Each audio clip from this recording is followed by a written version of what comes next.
Então vamos à palavra de hoje. Quero que você preste bastante atenção no que vamos falar e que vamos ler.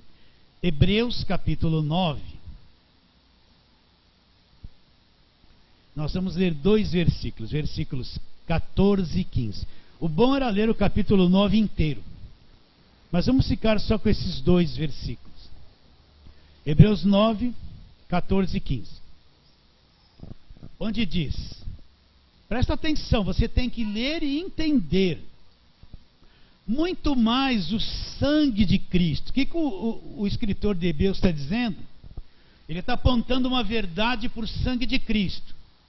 Muito mais o sangue de Cristo, que pelo Espírito eterno a si mesmo se ofereceu sem mácula a Deus, purificará nossa consciência das obras mortas para servirmos o Deus vivo. Por isso mesmo ele é mediador. Ele quem? Jesus é mediador do quê? É mediador da nova aliança, a fim de que, intervindo a morte para a remissão das transgressões que havia sobre a primeira aliança, recebam a promessa da eterna herança, herança eterna. Quem vai receber essa promessa? Aqueles que têm sido chamados por Deus. Vamos orar. Pai querido, a tua palavra que é a verdade, que é a verdade que liberta, se foi lida. Agora, em nome de Jesus, abra o nosso entendimento e me ajude a ser útil para esses meus irmãos, os que estão aqui e aqueles que nos ouvem pela internet. Nos ajude a ter clareza, me dê aquela sabedoria que só o teu Espírito pode fazer, e que a palavra seja revelada, o entendimento de cada um de nós seja aberto. Oramos pela fé em nome de Jesus. Amém. Então eu quero falar um pouquinho hoje sobre a consciência purificada das más obras, né? Então vou ler de novo o texto. Muito mais o sangue de Cristo, que pelo Espírito eterno a si mesmo se ofereceu sem mácula a Deus. O que esse sangue vai fazer por nós? Purificar a consciência. O que é a consciência? Aquela parte lá dentro de você, que você tem noção daquilo que é bem e daquilo que é mal. Por exemplo, vamos supor que você vai falar uma mentira. Você pode até falar a mentira, mas na tua consciência você sabe, ela te acusa, ela é um termômetro, um medidor, ela te acusa, olha, você falou a mentira. Do lado de fora você até sorri, mas a tua consciência não mostra a verdade. Então ele fala que o sangue de Jesus Cristo vai purificar a consciência de obras mortas, de coisas que eu faço em nome de Deus. Presta atenção. Coisas que eu pratico dentro da igreja em nome de Deus, mas que diante de Deus não tem valor nenhum. São obras mortas, que não resolvem nada, que não acrescenta nada. São coisas religiosas que eu faço, que me impõem para fazer o tempo todo. Elas estão na minha consciência, pregaram essas coisas para mim, a minha cabeça foi feita com essas coisas, mas são obras mortas. Então, quando eu entendo o sangue de Jesus, o valor daquele sangue derramado, entendo a obra da cruz, o que esse entendimento vai trazer que o sangue fez para mim? Ele vai limpar a minha consciência das obras mortas. Então, pastor, que são obras mortas? Presta atenção. São coisas que a religião nos imputa a fazer, que a igreja cobra para que façamos, dizendo que se eu fizer isso, essas coisas vão me libertar. Se eu fizer isso, eu vou ser mais agradável a Deus. Se eu pagar esse preço, Deus vai me aceitar mais. Mas se eu não pagar esse preço, Deus não vai me aceitar. Se eu fizer esse sacrifício, eu vou ter crédito com Deus. Mas se eu não fizer o sacrifício, Deus não vai nem olhar para mim, ele vai até deixar o diabo me pegar. Então são obras que a religião impõe para que eu faça. elas me capturam, elas me prendem, elas me põem debaixo de um monte de obrigações, com a ameaça que se eu não fizer, eu estou mal com Deus, Deus não vai me abençoar. Tudo tem um custo para Deus me abençoar, tudo tem um preço a pagar. E estas obras que prometem libertação, prosperidade, um monte de coisa, anulam o sacrifício perfeito da cruz. Elas substituem, porque o que me libertam, o que agrada a Deus, não é esse monte de coisas que eu faço. O que agrada a Deus é quando eu entendo o sacrifício da cruz e creio. Deus se agrada muito mais que eu creio que o sacrifício foi feito, que a graça de Deus foi derramada, que Ele me liberta por meio da morte de Cristo na cruz, do que eu tentando me libertar por um monte de coisas que me impõem para fazer. O que liberta o homem de verdade? O que liberta o homem de verdade é o que Cristo fez na cruz, o sacrifício perfeito. É dali que vem a libertação. Mas o que essas obras mortas impõem para me fazer? Olha, eu só vou ser liberto se eu pagar isso. Eu só vou ser liberto se eu pegar um tal de envelope. Eu só vou ser liberto se eu pagar preço. E aí eu estou com uma consciência cheia de acusação. Repare bem, quem vive debaixo de pregação assim, ele vive atormentado, porque ele está debaixo de medo, de acusação. Ele está debaixo de pressão, ele tem que pagar um montão de coisa, tudo lhe custa alguma coisa, e na cabeça dele foi incutida que é isso que agrada a Deus, sendo que agrada a Deus não é esse desespero. O que agrada a Deus é quando eu creio no que Ele fez por mim na cruz. Já fez. Então Deus se agrada quando Ele olha para um coração, quando Ele olha para uma pessoa que crê no que já foi feito na cruz, na verdade que vem do sacrifício de Jesus. É isso que agrada a Deus. Agora imagine uma pessoa se matando de fazer coisas. Eu vou pagar um preço aqui, eu vou subir num monte, vou ficar um mês lá, para te agradar, Senhor. Isso é religião. Ela vai lá e sobe um mês, ela vai descer do monte achando assim, olha, estou de bem com Deus. O que agrada a Deus é o que Cristo fez, não é o desespero das obras que ela fez. É o contrário. Deus quer muito mais que você acredite no que foi feito, do que você tente fazer coisas para tentar agradá-lo. Você está difícil entender isso ou não? Então, vamos trabalhar um pouquinho na mente? Vamos lá para Romanos capítulo 12. Vamos lá, Romanos capítulo 12. Onde Paulo fala sobre como é que eu vou entender a vontade de Deus, né? Romanos 12. Diz assim, versículos 1, 2 e 3. Ele fala assim: rogo-vos, pois, irmãos, pelas misericórdias de Deus, que apresenteis o vosso corpo por sacrifício vivo, santo e agradável a Deus, que é o culto racional. Então, por que ele fala? Qual que é o verdadeiro sacrifício para nós nos dias de hoje? Não é aquele sacrifício do Velho Testamento. É apresentar o meu corpo a Deus com um culto inteligente, um culto racional. Deus não está pedindo sacrifício em dinheiro, Deus não está pedindo minha casa e meu carro. É o homem que pede isso. Repare bem se o apóstolo Paulo, que escreveu metade do Novo Testamento, alguma vez orientou alguém a fazer sacrifício, ou qualquer um dos outros apóstolos, nunca, porque eles entenderam o sacrifício da cruz. Então o único sacrifício que Deus pede é você apresentar o teu corpo a Deus, disciplinado, né? Que é o culto racional, um culto oferecido a Deus com inteligência, com raciocínio. E depois ele vai dizendo: e não vos conformeis com este mundo ou este século, dependendo da tradução, mas transformai-vos. Como é que eu vou ser transformado? Eu no passado dizia assim: você que quer ser transformado, vem aqui. Aí põe a mão na cabeça, né? Sai. Só que a pessoa nunca era transformada. Aí eu tinha que todo final do culto chamar todo mundo na frente para dar um passe, né? Fazer assim, passar um óleo, né? Porque se não fizesse isso, a pessoa ia embora, ela só vinha para isso. Só que você olha a vida da pessoa, não é transformada em nada. Às vezes ela se torna até pior. como é que eu vou ser transformado? Né? Não adianta alguém falar, olha, tem um óleo aqui de Israel, vou pôr na tua cabeça, sua vida vai mudar. Não vai. Não vai transformar nada.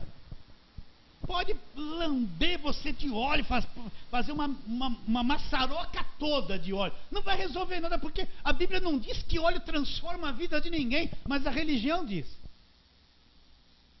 Mas transformai-vos como? Pela renovação da mente, uma mente nova, enxergar as coisas novas do Evangelho, ver de uma forma nova, entender de uma forma nova.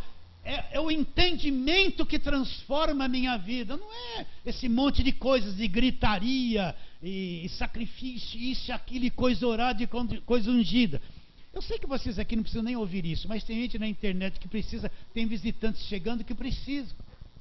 Então, e não vos conformeis com esse mundo. O que é? O que é conformar-se? Você faz lá, vai fazer aquele bolo gostoso de... Como é que é? Brigadeiro?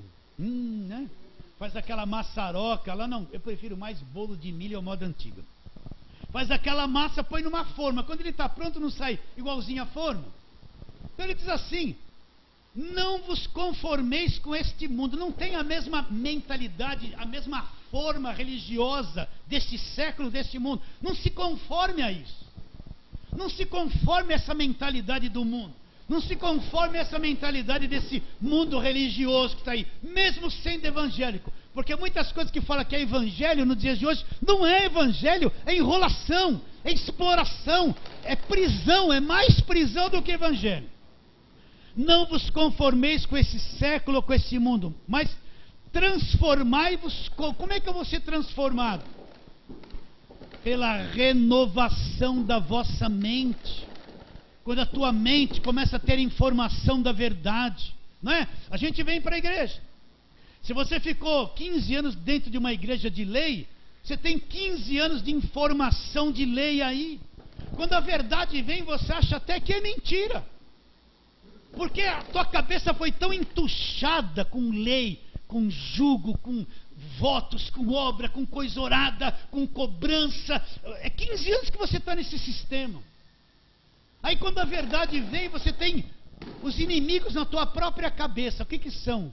As coisas que puseram aí da religião.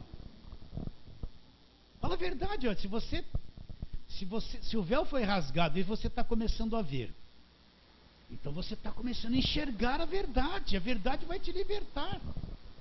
Então se não houver uma mudança aqui, no conhecimento da verdade, se não houver uma transformação pelo conhecimento do Evangelho da graça de Deus, o que Jesus mandou pregar? Ele falou, vai para todo mundo e conta a história de José, que todo mundo vai prosperar, foi isso que ele falou? Olha lá, vai para todo mundo e manda todo mundo sacrificar, que nem Abraão sacrificou, foi isso que ele falou? Olha, vai lá e conta aquela monte de história do Velho Testamento, aproveita e faz a campanha de Gideão, foi isso que Jesus falou? Ele falou, vai para todo mundo e pregue o Evangelho, as boas novas de grande alegria. Ele não mandou levar ninguém para o Velho Testamento e ficar lá, naquela manobra toda que nunca se liberta.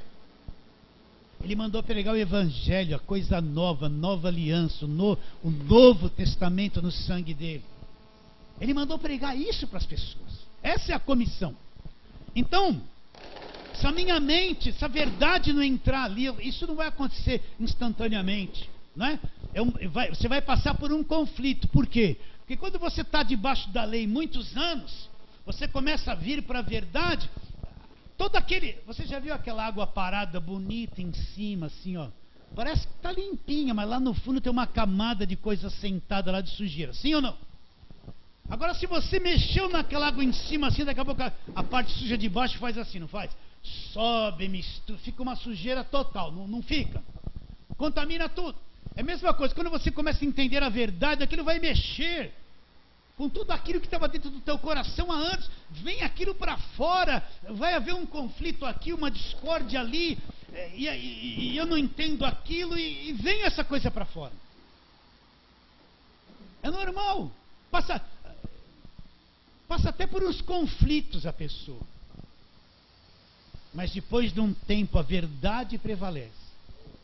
Entende? Eu lembro quando tinha fita cassete, agora está tudo tão atualizado, mas lembra que tinha uma fitinha lá, punha lá um samba lá, né? Levanta, sacode a poeira, dá volta por cima. Moro em Jaçanã, né? A gente mora aqui. Aí você pegava aquela fita cassete, gravava uma música de louvor por cima. Não mudava a história, ela não produzia outra coisa, sim ou não?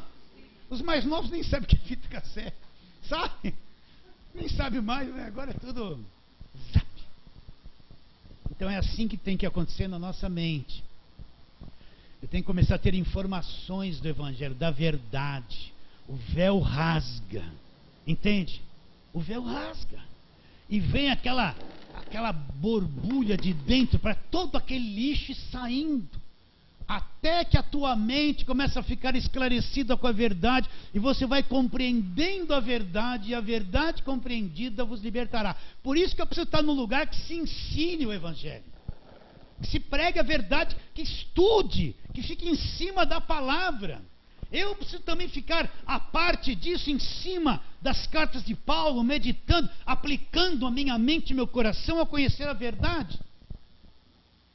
Aí você vai ver o que é transformação. A transformação não vem de fora para dentro, que alguém gritou, porque alguém falou mal, pega tudo que é teu e some, amarra na segunda, na quarta, ele está lá, amarra na quarta, sexta voltou, não para mais de amarrar, nunca acaba de amarrar, não é? Vocês estão entendendo ou não?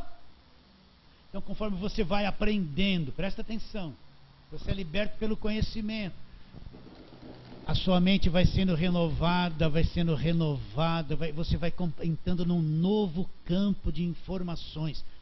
Não adianta, não vai nessa ilusão que vai ter um homem de Deus lá na frente, que ele é o poderoso, que ele vai tocar em você e tudo vai mudar. Isso é ilusão, isso não é evangelho. Isso é um feitiçozinho que enfiaram dentro da igreja e todo mundo gosta disso, não é?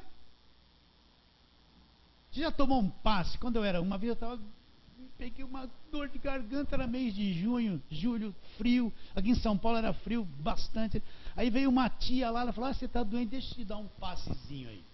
Ela veio lá com uma faquinha, passou assim, fez umas coisas assim, eu ali garoto ainda, falei, o que essa mulher está fazendo? Não resolveu nada. Então hoje, olha, não me leve a mal, tem que falar isso para libertar as pessoas. Hoje em dia, você vai na igreja que dá um passe, só falta ter um cara com um charuto fazendo assim também, porque óleo, sal grosso, água, tudo quanto é invenção já passa em todo mundo, não é verdade? Né? A pessoa pensa que isso vai mudar, vai transformar, não vai, você vai ficar escravizado por essas coisas, cego por essas coisas. Transformai-vos pela mente nova, uma mente que compreende, uma mente que entendeu, é aquilo que Jesus Cristo disse, que eu falo direto. Você vai conhecer a verdade. Você vai o quê? Conhecer a verdade. A verdade conhecida vai te libertar. A verdade conhecida vai te libertar.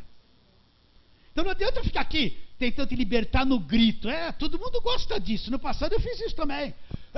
Deus, em nome de Jesus, aí solta rabalabarabaxaia, né? Solta umas rajadas de língua estranha. Olha que poder nada. Grita lá e bate o pé, e a turma, né? Que homem de Deus, né? Está manifestando ali o poder, né? Só do grito, poder do grito.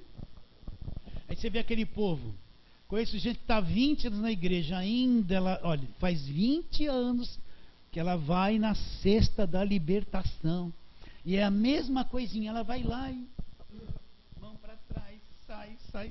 Aí você vai ver, sexta-feira ela está lá religiosamente, ela não entendeu nada, está 20 anos no ritual, não vai mudar nada. Mas quando a minha mente é renovada, eu passo a enxergar o Evangelho. Então é isso que vai transformar a minha vida. Você entende isso ou não? Visitantes, vocês aceitam isso? Não leve a mal, está falando essas coisas, né? Entende? Olha a importância de você começar a trabalhar aqui agora, com a palavra de Deus. Não vem renovação com conhecimento do mundo. Isso aqui é palavra de Deus. A importância de eu começar a estudar e meditar e me reunir com gente que prega evangelho. De vez em quando alguém me liga ou pelo zap, pastor, eu Pastor, eu não consigo mais ficar na igreja, agora que eu entendi a verdade, mas para não ficar sozinho, eu vou lá, né? Aí para tomar a ceia, né? Eu falei assim, olha, é melhor você não ir. Eu falo assim, por quê? Você já descobriu a verdade? Porque você vai tomar ceia com gente que está toda presa no engano, não tem valor nenhum, você vai estar lá com o coração atravessado. É melhor não ir, é melhor ficar em casa assistindo os vídeos, meditando na palavra, do que ir num lugar que só prega escravidão. Melhor ficar em casa. Se alguém ouvir, pastor, esse pastor aí está falando essas coisas. Você não vai se contaminar com aquelas pregações que escravizam o tempo todo. É só a escravidão que vem de lá. Sim ou não? Então, quando a minha mente estiver renovada, olha o versículo 2, o que ele vai dizer, olha lá. Vou ler o 2 de novo. E não vos conformeis com este século, não vou ter a mesma forma. A minha mente não vai ter a mesma forma que esse mundo religioso. Não vai. Mas transformai-vos pela renovação da vossa mente. Aí eu vou experimentar uma coisa, eu vou descobrir uma coisa. O que eu vou descobrir? Olha lá. Para que experimenteis, aí eu vou entender, para que experimenteis qual seja a boa, agradável e perfeita vontade de Deus. Onde é que eu conheço a vontade de Deus? No Evangelho. Então, quando a minha mente for renovada, eu vou experimentar, eu vou entender, eu vou ver o que é a boa, agradável e perfeita vontade de Deus. A maior parte do povo de Deus não sabe nada da vontade de Deus. Eles acham que a vontade de Deus é obedecer cegamente um líder que fala que eles têm que fazer isso e tem que ser assim, e Deus falou para ele fica escravo de um líder. Não sabe nada do que é a vontade de Deus. O que é a vontade de Deus? A vontade de Deus é que você conheça Colossenses 1,13. Sabe o que está escrito lá? Ele nos libertou do império das trevas e nos transportou para o reino do Filho do seu amor. A vontade de Deus é que você creia que você foi liberto do império inteiro das trevas. Não é porque você passou óleo, ou fez campanha, ou fez voto, ou levou a rosa orada, não. Ele te libertou, Ele é teu salvador. O dia que você acreditou, Ele pôs a mão em você, te arrancou do império das trevas e te pôs no reino dele. Você não tem demônio, macumba não te pega, olho gordo não te pega, não tenha medo de nada disso. Só um Deus fraco é que deixa o filho ser tocado por macumba. Mas Jesus não é fraco. Agora, quem não tem a mente renovada, minha vizinha saiu e olhou assim, pastor, me dá um quebrante do olho gordo. Leva essa aguinha orada, minha filha. A vontade de Deus é que você conheça que você foi liberto do império das trevas. A vontade de Deus é que você não vá toda quarta-feira à busca do Espírito Santo. Você está há 30 anos buscando o Espírito Santo e não alcançou ainda. Ele é mais rápido que você vai, não alcança. A vontade de Deus é que você saiba que você está selado com o Espírito. Deus mora em você aí agora, sentindo ou não sentindo. Isso é a vontade de Deus. A vontade de Deus é que você creia que você é filho liberto. Isso é a vontade de Deus. Mas se eu não tenho uma mente renovada, eu estou lá, levando lá um banho de descarrego para casa. Eu estou preso, olha a mente presa. Vocês estão entendendo? Olha a mente escravizada. Olha a consciência pesada, culpada. Meu Deus, olha lá, nós lemos lá sobre a consciência. A consciência culpada que não conhece a verdade. Ai, se não levar isso para casa, o demônio está lá. Aí o coitado do marido da mulher. O marido da mulher não é crente, nem entende nada da Bíblia. Aí ela chegou para o pastor e falou: pastor, o marido não quer vir para a igreja. Ele tem um demônio. Coitado, não entende nada, vai destruir a família. A igreja destrói família. Leva isso aqui e põe lá na roupa dele, e o demônio que está nele vai sair. Aí ela vai lá e põe uma coisinha, uma froinha, um lencinho ungido escondidinho. Aí o bicho dorme e não muda. Pastor, não resolveu. Pega esse salzinho orado aqui, mas deixa aqui uma ofertinha, né? Deixa aqui uma ofertinha de R$500 da libertação. Você pega esse salzinho escondido. Olha a mulher escondida, camuflada, fazendo coisa escondidinha. Olha o que a igreja faz. E ela vai lá pôr um salzinho orado na comida para tentar libertar o marido. Em vez de pregar o evangelho, em vez de... Posso brincar? Ao invés de ser amante, fazer o marido pegar fogo no amor, larga o marido, só fica enfiada na igreja, depois fala que o marido é endemoniado. Posso falar essas coisas? Todo mundo, gente grande aqui, né? Entende? Olha a escravidão na mente. Vocês entendem ou não? Olha o peso na consciência. Consciência aprisionada. Aprisionada.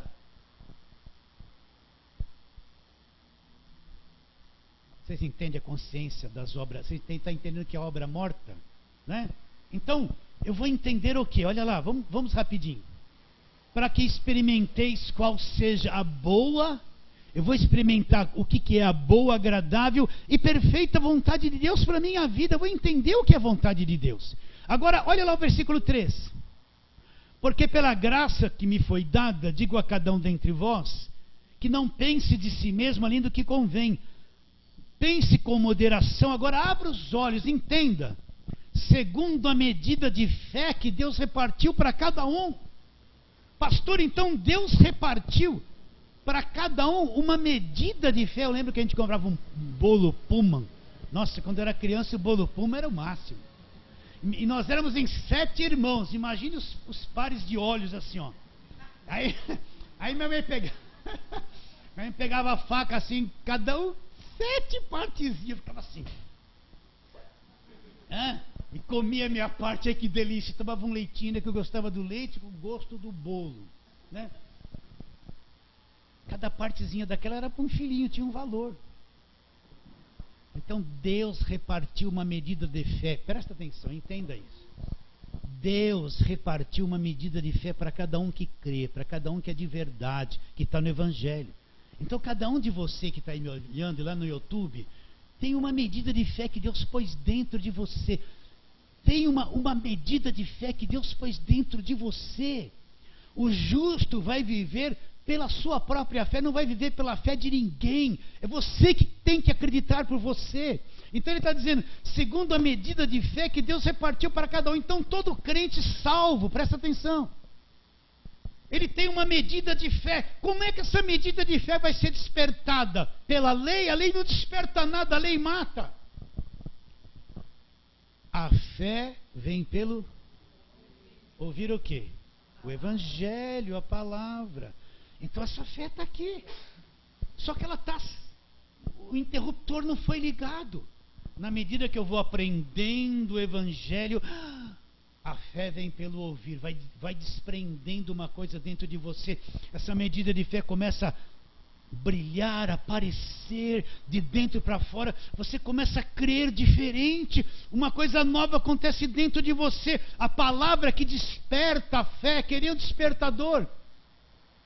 Hoje é tudo na base do celular, mas nos meus primeiros empregos eu fui um despertador lá, tac, longe.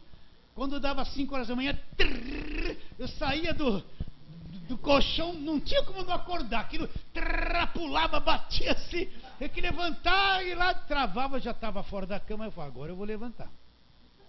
Então o que a palavra do Evangelho faz? Presta atenção. Ela desperta. Ó, você está me ouvindo agora, isso aqui.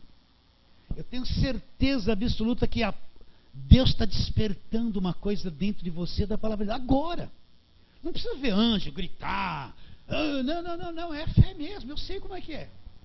Então, a palavra, você vai ouvindo o Evangelho, essa medida de fé vai sendo despertada com a palavra de Deus. O Evangelho, o que desperta é o Evangelho. Então você tem uma medida de fé. Precisa ser despertada com o Evangelho da graça de Deus. Aprender o que é Evangelho. Sim ou não? Está bem claro isso? Está me acompanhando? Está bem assim, suave isso, com calma, para que você aprenda bem. Entende isso ou não? Então, cada vez que eu entro em contato com o Evangelho da graça de Deus, eu vou aprendendo, vai despertando em mim, até que a minha fé vai crescendo, vai amadurecendo, vou tendo uma visão profunda do Evangelho, compreendendo as coisas profundas da graça de Deus, vendo a grandeza de Jesus Cristo. Jesus Cristo não é um deusinho pequeno do tamanho do diabo, que 50% tem força o diabo, e outro 50% é Jesus. E fica essa guerra, uma hora o diabo, uma hora Deus. O pastor começa o culto, Deus poderoso, né? Glorioso, gigantesco, opera da metade do culto para o fim, mas o demônio está rodando, olha o mal chegando. Primeira parte da pregação exaltou Deus poderoso, segunda, o diabo se tornou do tamanho de Deus. Ele mata tudo que ele fez da primeira parte. Não mata isso? Você já não viu tudo isso? Então a medida de fé vai despertando. Ó, sem palavra não acontece. Por isso que você precisa conhecer a palavra. Está bem claro isso? Agora eu quero só dar uma pitadinha aí para despertar isso no seu coração. A primeira coisa que você tem que entender é que você não deve nada para Deus. Deus não está pedindo sacrifício, Deus não está pedindo o teu dinheiro, Deus não está pedindo nada do que a religião pede. Você tem que se livrar dessa escravidão. Entende? A única coisa que Deus quer é o seguinte: sem fé é impossível agradar a Deus. É necessário que aquele que se aproxima de Deus creia que Ele existe, que se torna o galardador dos que o buscam. Deus quer encontrar fé em você. A única coisa que Deus quer encontrar, fé evangélica em você. É isso que agrada a Deus. É isso que agrada a Deus. Você não precisa pagar mais por nada. Você não tem que fazer sacrifício. Você não, se não deu o dízimo, não vai para o inferno. Não é ladrão. Não está roubando. Aquilo é lei. Velho Testamento. Aquilo acabou. Deus não está te cobrando nada. É a mesma coisa que você chegar para uma criança de 3 anos e falar assim: tem que pegar esse botijão de gás de 13 quilos e pôr ali. Ela não tem capacidade física para fazer aquilo. Então muitas vezes essa pregação do evangelho está exigindo o que a pessoa não pode fazer, não tem força, arrasa a vida dela, desgasta ela, suga ela o tempo todo, para ela fazer coisas que não tem que fazer, mas é a religião que pede. E a pessoa fica se sentindo devedora. Você não deve nada para Deus. Nada. Você crê em Jesus Cristo de verdade? Então você tem que saber que Ele quitou a tua dívida. Quitou a tua dívida para sempre. Já está quitado. Vamos lá. Só para despertar a tua fé nisso um pouquinho mais. Colossenses 2,14. Vamos lá. Colossenses 2,14. Olha que coisa gloriosa que está escrita aqui. Ó. Você tem que crer nisso. Dificilmente essa mídia de televisão, essa mídia evangélica de televisão, vai ler uma coisa dessa e ensinar alguém. Não, não vai. Ele só vai ensinar a pegar as coisas que quer fazer campanha. Atrás de dinheiro, mais nada. Não quer outra coisa. Olha lá. Versículo 14, Colossenses 2,14. Tendo cancelado o escrito de dívida. Dívida contra quem? Que era contra nós. E que constava de ordenanças, as ordenanças da lei. Tem que fazer isso, tem que pagar aquilo, tem. As cobranças das obras. Tendo cancelado o escrito de dívida que era contra nós, que constava de ordenanças, nos era prejudicial. O que ele fez? Removeu inteiramente, fazendo o quê? Encravando-o na cruz. Então na cruz, presta atenção, toda a nossa dívida dos nossos pecados, tudo que nós devíamos para Deus foi cravado, foi desfeito, foi pago na cruz. Acabou, você não deve mais nada, você não tem que pagar mais por nada. Tudo que você devia, Cristo cravou na cruz. Acredita ou não? Não está escrito aqui, Ele cancelou o escrito de dívida. Era contra nós, nos acusava, nos cobrava, nos condenava. Ele removeu inteiramente, não deixou um pouquinho lá. Removeu por inteiro, não sobrou nada, encravando-o na cruz. Pastor, mas isso é estranho para mim. Ó. Se você não renovou a mente, pastor, eu vou falar que nem o fariseu. Ó Deus, graças eu te dou como não sou como os demais homens. Eu jejuo 3 vezes por semana. Eu dou o dízimo de tudo quanto eu possuo. Aí o publicano estava lá, e eu não sou nem como esse publicano, pecador, adúltero. Ele se achava excelente, porque ele jejuava, ele dava dízimo. Oh, sou muito bom. Isso aí não paga por nada, você acredita não? Isso é religião. Não paga por nada. Não resolve. Então nossa mente foi acostumada a isso. Presta atenção. Eu preciso que você entenda. Quando a gente vai na igreja, a gente não sabe de nada. O que falar lá é Deus falando, você vai fazer. Mas depois de anos, começa o desgaste. Né? Então foi posto tudo isso na nossa cabeça. Olha lá, a consciência que precisa ser purificada das obras mortas. Está entendendo o que é obra morta? Então me sinto sempre acusado. Você não se sente acusado? Ai, não fui na vigília, meu Deus, dei brecha. Ai, eu peguei o envelope e pus vazio. Só Deus sabe, mas o demônio deve ter visto, estou arrasado. Ai, Deus, o líder dos obreiros falou que tem que pintar a parede, mas todo o dinheiro que entrou na igreja sumiu. É os obreiros que tem que pagar. Mas cadê o dinheiro para a obra de Deus? Sumiu. E é vaquinha. O obreiro, coitado, é dizimista, ofertante, faz voto, ainda tem que pagar para pintar a parede. Cadê o dinheiro da igreja? Sumiu. Olha, quem não colaborar, o diabo vai entrar e manifesta um demônio lá. Vou para brincar. O que você vai fazer na vida de quem não colaborar? Vou acabar com a vida dele. Está vendo, obreiros? Está vendo? Aí até o demônio favorece. Até o demônio é usado ali. Isso vai para a internet. Eu vou arrumar muitos amigos e muitos inimigos. Quero nem saber, prefiro só os amigos. Vocês entendem o que eu estou dizendo, queridos? Sim ou não? Deus não está te cobrando nada. Cristo quitou a tua dívida. Cristo pagou pelos teus pecados. Cristo na cruz te libertou das maldições. Cristo na cruz despojou e aniquilou o diabo. A obra está feita, eu preciso acreditar e viver pela fé essa verdade. Eu vivo pela fé essa verdade todo dia. Não tenho medo de demônio, de macumba, de diabo, de nada. Eles que têm medo de mim, porque eu conheço a verdade. Conhece a verdade. A verdade te liberta.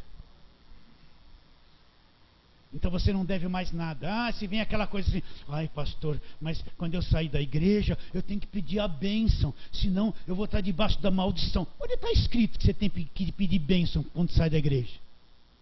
Onde está escrito que você vai ser amaldiçoado? Às vezes o pastor que está lá, ele tem uma segunda intenção, ele está interessado no dinheiro do povo. Você vai receber uma bênção de quem tem isso dentro dele, é melhor nem ser abençoado por ele, vai ser amaldiçoado em vez de ser abençoado. Mas isso foi impregnado na nossa cabeça. Aí uma irmãzinha sobe da igreja, desviada, todo mundo condena ela. Não vem pedir bênção. Aí vai lá pedir bênção, o pastor amaldiçoa. Limpa a tua mente dessa escravidão. Não está escrito isso. Não está aqui registrado, então não é verdade. Tua dívida foi paga? Imagine você com vários R$1.000 para pagar cartão estourado. Não faça isso, isso é errado. Nunca gaste o que você não ganhou. Não gaste o que não veio nas tuas mãos. Cartão, usar o crédito do banco, não é bom. É bom? Mas imagine você devendo vários R$1.000. Não tem com o que pagar, vai sujar o seu nome, vão tomar a tua casa. Você está num caos, alguém vem e paga por você. Ai, pagaram por mim, me libertaram de toda essa escravidão. Eu não devo mais nada, estou com o nome limpo. Parece um sonho. É isso que Jesus Cristo fez, pagou por você. Já pagou por você. Com o sangue dele na cruz do Calvário, sim ou não? Então vamos lá, Romanos agora, para tranquilizar, eu quero que você tenha a visão. Aquele que tem a mente renovada vai compreender qual é a boa, agradável e perfeita vontade de Deus. Então Romanos capítulo 8. Versículo 33, só um versículo aqui para não estender muito. Romanos 8, 33, ele faz uma pergunta. Quem intentará acusação contra os eleitos de Deus? O que Paulo está dizendo? Está dizendo, quem vai se levantar e vai acusar um eleito de Deus? Quem é o eleito de Deus? Aquele que foi chamado, que crê no evangelho da graça, crê na graça, é salvo, é filho de Deus, é o eleito. Então Paulo está dizendo, quem que vai se levantar e vai condenar ou acusar um eleito de Deus? Quem que vai acusar alguém assim? Ninguém tem poder para acusar alguém cuja dívida foi paga. Ninguém tem poder. Quem vai se levantar e acusar um eleito de Deus? Agora Paulo fala, olha lá, é Deus quem os justifica. Foi Deus que justificou. O que é uma pessoa justificada? Você pode me dar uma aula? É uma pessoa que a dívida dela foi paga, ela não deve nada para ninguém, ela está justificada, o nome dela está limpo. Você entende? Ela foi inocentada. ela não é mais culpada. Ela está justificada. Mas justificada por quem? Por homens? Não. Ela foi justificada por Deus. Deus pagou e justificou. Então, quando Deus olha para uma pessoa justificada, que a dívida foi paga na cruz, Deus olha para ela, ela não deve nada. Deus não vai ficar acusando ela, ninguém pode mais acusá-la. Deus pagou, Deus justificou. Então, quando Deus olha para você agora, Ele não está olhando com esse olhar evangélico da lei. Ele não está olhando, é o homem que te olha assim. Deus olha com os olhos de Deus, para aquela pessoa que acredita, sem culpa, inocente, justificada, não está mais condenada, é meu filho, é liberto do império das trevas. É assim que Deus te vê. É assim que o Evangelho mostra que nós somos. Está despertando a tua fé? Então quer dizer, pastor, quantas vezes eu tive orando assim, oh meu Deus, mas quando eu chegava assim, eu ia entrar na presença de Deus, essa é a mentalidade, eu me sentia culpado, aí vinha na minha mente, eu não fiz aquilo, eu não fiz aquilo outro, eu estou devendo, eu não fui na igreja 5 vezes na semana, eu só fui 4, aí parece que a tua oração nem chega diante de Deus, já sai dali, orou, não acreditou nada, já sai condenado. Você pensa que Deus está te vendo assim, mas não está. Você crê em Jesus Cristo, Deus está te vendo justificado, sem culpa, inocentado, limpo, não está te cobrando nada, porque tudo que tinha que se cobrar foi pago na cruz, sim ou não? Está pago na cruz. Agora, se não tiver uma mente que entenda isso, que creia, como é que eu vou ser transformado? Como é que eu vou enxergar a boa, agradável e perfeita vontade de Deus? Eu nunca vou entender a vontade de Deus na minha vida. Eu vou passar anos escravizado no sistema sem entender o que é a vontade de Deus. Está te soltando a tua mente essa conversa? Agora vamos voltar lá para Hebreus 9, onde nós começamos. Vamos lá, Hebreus 9.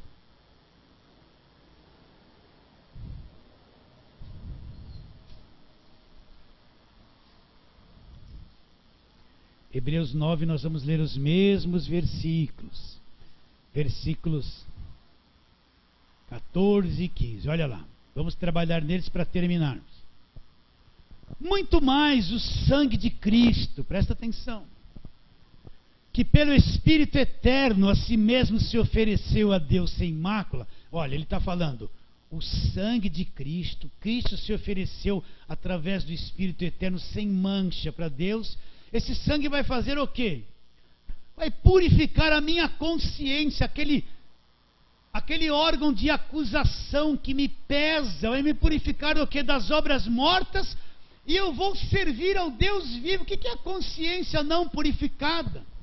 Aquela consciência que está sempre acusando, você está devendo, você deu brecha, você faltou, você não fez o voto, olha o dízimo, o sacrifício que você fez não foi perfeito, você não veio a semana toda na igreja e no domingo 5 vezes, você deu brecha. Olha as obras mortas, a consciência culpada está o tempo todo ali. De onde vem a consciência culpada? Através desse falso evangelho, te encurrala, te oprime, te cobra, você nunca está em paz com Deus. Você está sempre devendo, sempre falta alguma coisa, você se mata de fazer as coisas. Tem gente que deu todo o dinheiro que tinha, ficou sem nada e continua culpado. O sangue de Cristo que quitou a nossa dívida, que nos justificou, vai fazer o quê? Purificar minha consciência das obras mortas. Minha consciência vai estar em paz com Deus. Quando eu oro a Deus, eu não preciso da fé de pastor, da fé de ninguém. A minha fé funciona. É a medida de fé que Ele me deu, acordou, despertou. A minha oração Ele ouve, eu não preciso mais de oração de ninguém. Alguém pode perguntar, pastor, por que no final do culto o senhor não fala assim, quem quer ser abençoado vem na frente, quem quer libertação? Sabe por quê? Porque você que tem que acreditar. Eu trabalho para que você acredite, que a tua fé funcione para você, para que você se levante acreditando no Evangelho. Você crê por você, você não precisa de mim, não precisa de imposição de mãos, não precisa vir aqui na frente, isso não é evangelho, você tem que crer por você, a fé está aí dentro. Agora eu preciso conhecer a verdade e crer na verdade e viver pela fé. A fé está aí dentro de você. Agora o que desperta a fé é o conhecimento da verdade. Muito mais o sangue de Cristo, que pelo Espírito eterno a si mesmo se ofereceu sem mácula a Deus. O que esse sangue vai fazer? Purificar a nossa consciência das obras mortas. Então, quando as obras mortas são retiradas da nossa cabeça, quando a nossa mente é renovada e eu não creio mais naquele monte de parafernália, eu limpo tudo aquilo com conhecimento da verdade, aí então eu vou servir a Deus, o Deus vivo em espírito. Aí eu vou ver que servir a Deus não tem objeto orado, não tem água orada, não tem nada ungido, isso é tudo uma macumba que trouxeram para dentro da igreja. Aí eu vou ver que servir a Deus não é esse monte de ritual falso e mentiroso que eu vivi fazendo há anos.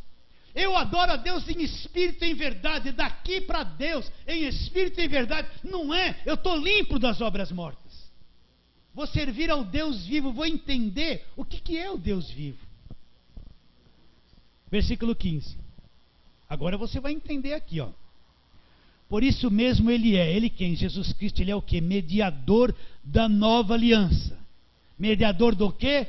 Da nova aliança. Mediador do quê? Da nova aliança. Do evangelho da graça de Deus. Ele é o único mediador. O que é o mediador? Que me liga a Deus e traz Deus para mim. Então, não adianta eu vir aqui com uma toceira de mato e falar, esse mato é a sarça que pegou fogo, ungida, quem pôr a mão aqui, não adianta, isso não é evangelho. Isso não é mediador. Nada dessas coisas que eles distribuem é mediador. Só existe um mediador entre Deus e os homens. Quem é? Jesus Cristo. Eu só me achego a Deus através de Jesus, e Deus vem a mim só através de Jesus, não vem por outros caminhos. Então quem é Cristo? Olha lá o que ele está dizendo. Versículo 15, por isso mesmo ele é mediador da nova aliança, da nova, não da velha, da nova aliança, do Novo Testamento, não do velho, do Novo Testamento, não do velho. Eu vou falar 100 vezes isso, para libertar a tua mente. Por isso mesmo ele é mediador da nova aliança. Olha, agora entenda, a fim de que, intervindo a morte para a remissão das transgressões que havia sobre a primeira aliança, recebam a promessa da eterna herança. Quem que vai receber a promessa da eterna herança? Aqueles que têm sido chamados. Então, na morte dele, ele removeu toda a culpa que a velha aliança trazia, que era a minha dívida, que eram os meus pecados. A morte dele liquidou com tudo. E agora, nessa nova aliança, Jesus é o único mediador. A minha mente está limpa das obras mortas, minha consciência em paz com Deus, não está me acusando de nada, porque eu criei na obra da cruz. O que vai acontecer comigo? Olha o que diz o versículo 14, finalzinho. Versículo 15 no finalzinho. Vou ler o 15 de novo. Por isso mesmo ele é mediador da nova aliança, a fim de que, intervindo a morte para a remissão das transgressões que havia sobre a primeira aliança, a lei, recebam a promessa da eterna herança. Uma herança eterna vai receber. Quem? Aqueles que têm sido chamados. Então nós vamos receber no futuro, na eternidade, uma herança eterna que não tem fim. Nós vamos viver eternamente, uma herança eterna que não tem fim. A nossa herança não é aqui da terra. A nossa herança, a nossa pátria está nos céus, Paulo disse. De onde aguardamos o Senhor, o Salvador Jesus Cristo, que transformará o nosso corpo de humilhação para ser igual, para ter um corpo igual ao corpo da sua glória. A nossa pátria está nos céus. Nós não pertencemos a esse mundo. Nós estamos aqui como igreja. Temos que trabalhar, estudar, viver a vida comum, mas nós somos cidadãos do céu, celestiais. Lá é a nossa pátria. Lá é a nossa pátria. Então, meus irmãos, o sangue de Jesus vai purificar a consciência de toda obra morta. Se você não entendeu 100% isso, tenha paciência, vai meditando. Porque uma coisa eu sei, tudo que nós devíamos acabou na cruz. Sim ou não? Então fale assim, amém.